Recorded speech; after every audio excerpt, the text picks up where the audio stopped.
Hello students, welcome to Classfix Academy. Classfix Academy ফালৰ পৰা আপোনালোক সকলোকে স্বাগতম জনাইছো আৰু বহুত বেছি ষ্টুডেন্ট আজিৰ ডেটত এটা বিষয় লৈ চৰ্চা কৰি আছে আৰু বিষয়টো আই হোপ আপোনালোকে থাম্বনেল চাই গম পাইছে যে আগন্তুক যি আপোনালোকৰ আসাম ডাইৰেক্ট ৰিক্ৰুটমেন্টৰ পৰীক্ষা হ'বলৈ গৈ আছে বা ৰিক্ৰুটমেন্ট হ'ব আসাম পুলিচৰ ৰিক্ৰুটমেন্ট হ'ব জিটিপিজিটি ৰিক্ৰুটমেন্ট হ'ব এলপিইউপি ৰিক্ৰুটমেন্ট হ'ব তাতে আপোনালোকৰ পিআৰসি লাগিব নে ডোমিচিয়েল লাগিব So, etu loi bahut besi sorsa hoi ase aru bahut besi student panic hoi ase aru bahut besi student bhoy khai ase je ki hobo agontok dinot so hobikhek apnalokok bujai dim ajir ei video tur madhyamot je apnalokor PRC ki hoy domicile ki hoy PRC apnalokor ketia lagibo domicile apnalokor ketia lagibo hobikhek tothyo ami bujabole jotno korim so apnaloke video tu prothomor pora hekoloke sai thakibo aru video tu swar pisoto jodi kiba doubt thaki jay definitely ama comment section ot janabo ami apnar doubt clear kori dim so first of all yate apnalokor PRC আৰু ডোমিচিয়েল কি হয় হেতু প্ৰথমে বুজি লব তাৰ পিছত আপোনালোকৰ Assam direct recruitment Assam police আপোনালোকৰ জিটিপিজিটি এলপিইউপিৰ ক্ষেত্ৰত কোনটো সাৰ্টিফিকেট আপোনালোকৰ প্ৰয়োজন হ'ব পাৰে সেই সম্পৰ্কে আমি ডিসকাশন কৰিম সো ফাৰ্স্ট অফ অল ইয়াতে যদি আপোনালোকে দেখা পাইছে এটো আপোনালোকৰ PRC ৰিলেটেড কিছু ক্ৰাইটেৰিয়া হয় যেনে কি আপোনালোকৰ PRC আপোনালোকে কেতিয়া পাব যদি আপোনালোকে PRC ৰ বাবে এপ্লাই কৰে আপোনাৰ ক্ৰাইটেৰিয়া কি হ'ব লাগে সো PRC বুলি ক'লে আপোনালোকৰ পাৰ্মানেন্ট ৰেসিডেন্স সাৰ্টিফিকেট হয় আৰু PRC যেতিয়া আপুনি এপ্লাই কৰিব বা PRC যেতিয়া আপোনাৰ প্ৰয়োজন হ'ব আপুনি PRC এপ্লাই কৰিব আপোনাৰ ক্ৰাইটেৰিয়া কি হ'ব লাগিব সো ফাৰ্স্ট অফ অল আপোনাৰ ক্ৰাইটেৰিয়া হ'ব লাগিব আপুনি সিটিজেন অফ ইন্ডিয়া হ'ব লাগিব আৰু যিজনে এপ্লাই কৰিব অৰ্থাৎ এপ্লিকেন্ট জনৰ পেৰেন্ট বা ফৰফাদাৰ মিনিমাম 50 ইয়াৰ্স আপোনালোকৰ অসমত থাকিব লাগিব ওকে মিনিমাম কিমান ইয়াৰ্স থাকিব লাগিব 50 ইয়াৰ্স থাকিব লাগিব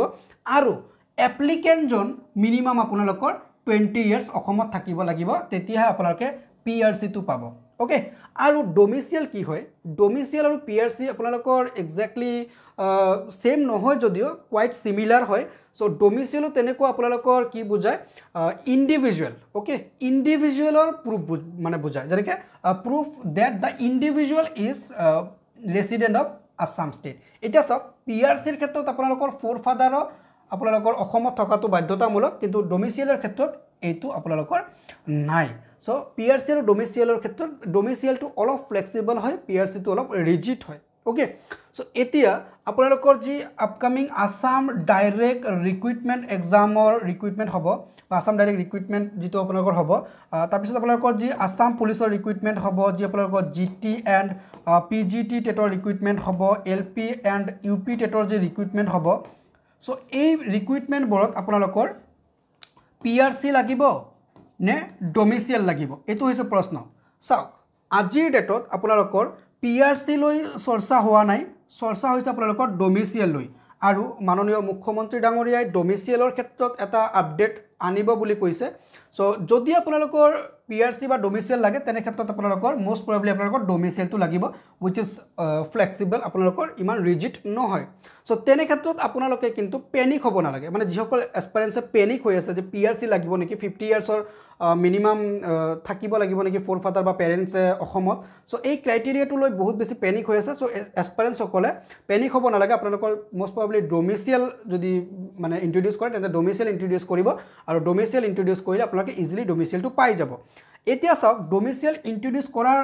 মানে উদ্দেশ্যটো কি ইয়াৰ অবজেক্টিভটো কি উদ্দেশ্যত ডোমিচিয়েলটো ইন্ট্ৰোডিউস কৰি আছে কাৰণ আমি বিভিন্ন সময়ত দেখা পাওঁ যে বহিৰ ৰাজ্যৰ পৰা এসপিৰেন্স সকলে অসমত পৰীক্ষা দিয়ে বা অসমত এপ্লাই কৰে আৰু তেওঁলোকে ৰিক্ৰুটমেন্ট পায় সো এই যেটো বহিৰ ৰাজ্যৰ পৰা এসপিৰেন্স সকলে অসমত আহি পৰীক্ষা দি ৰিক্ৰুটমেন্ট লয় হেতুক বন্ধ কৰিবলৈ হেতুক চেক কৰিবলৈ আমাৰ ডোমিচিয়েলৰ পলিচিটো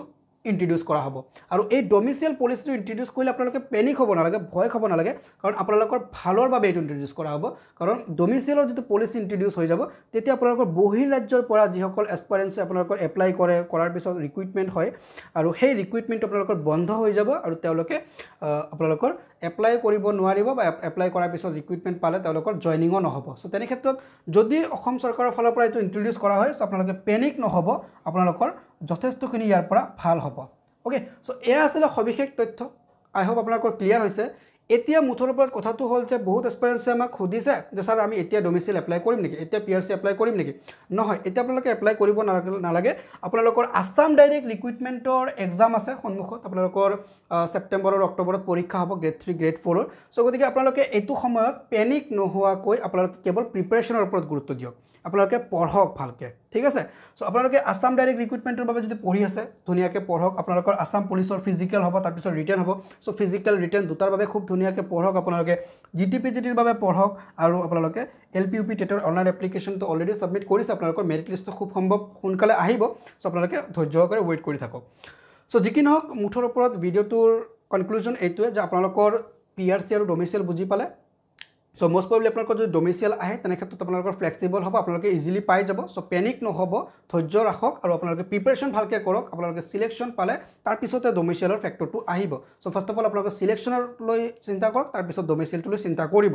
তাৰ পিছত আপোনালোকৰ কথা হ'ল যে আপোনালোকে কেনেকৈ প্ৰিপাৰেশ্যন চলাব সো ক্লাছফিক্স একাডেমি ফালৰ পৰা আপোনালোকে প্ৰিপাৰেশ্যন চলাব পাৰে ক্লাছফিক্স একাডেমি এপ এটা আছে গুগল প্লে ষ্টৰত সেইটো ডাউনলোড কৰি লৈ আপোনালোকে খুব ধুনীয়াকৈ প্ৰিপাৰেশ্যন চলাব পাৰিব ওকে সো আজিৰ ভিডিঅ'টো মই বেছি দীঘলীয়া কৰিব বিচৰা নাই ষ্টুডেণ্টসকলে যিখিনি কুৱেশ্যন আমাক কৰিছে আই হোপ তেওঁলোকৰ ডাউটছখিনি মই ক্লিয়াৰ কৰিব পাৰিছোঁ সো ইয়াৰ বাহিৰতো যদি কিবা ডাউট থাকি যায় তেনে ক্ষেত্ৰত ডেফিনেটলি আমাক কমেণ্ট ছেকশ্যনত জনাব আমি কমেণ্টত আপোনালোকৰ ডাউটখিনি ক্লিয়াৰ কৰি দিম আৰু ডেফিনেটলি আপোনালোকে আমাৰ ক্লাছফিক্স একাডেমিত যিবোৰ ক্লাছেছ হৈ আছে অনলাইন ইউটিউবত সেই ক্লাছেছবোৰ জইন কৰিব ক্লাছেছবোৰ জইন কৰিবলৈ আপোনালোকে আমাৰ